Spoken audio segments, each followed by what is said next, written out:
The start of a new wipe can be chaotic for many of us, scrambling to get those early quests done while competing with everyone else for kills and loot.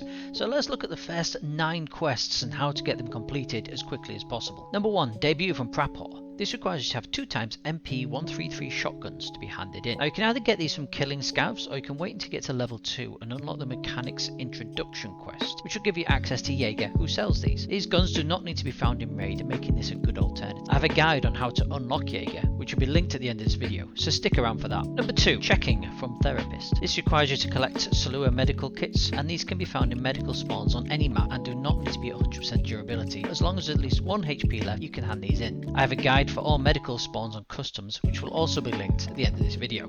Supplier from Skier. This requires you to have 1 3M armor and 1 touch shotgun. Shotguns are common on scavs, and the 3M can also be found on scavs, as well as in ground caches and weapon spawn locations. I have a video for the ground caches for both customs and interchange, so check out my channel for those. Now next up is Gunsmith Part 1. This quest is subject to change from wipe to wipe, but the parts that you cannot currently get from traders at level 1 and need to be found in raid are as follows. You have the MP133 custom plastic 4-stock, you have the GK02 12 gauge muzzle brake, MP133 and 153 plastic pistol grip, ME cylinder 12 gauge muzzle adapter. So keep an eye out for these, whether they be on scav weapons, in a weapon crate or in a ground cache. Number 5. Acquaintance from Jaeger. Once you've unlocked Jaeger, you'll be required to hand over the following items: 3 times Iskra ration packs, 2 times Amelia Rye croutons, 2 times can of beef stew large. These can be found in interchange along with many other food items in the Goshan shopping area. You want to be heading towards the power station end of the shop and looking around in the fridges and freezers in that area. Right, 6 and 7. Sanitary Standards Part 1 and Part 2 from Therapy. This will require a total of 3 gas analyzers. Now in the last wipe, Battle State reduced the spawn rate of these analyzers, making it very difficult to complete this quest. So keep an eye out for tech spawn locations, as well as ever precious ground cache locations. And be sure to watch my interchange cache guide to get some sneaky nighttime raids done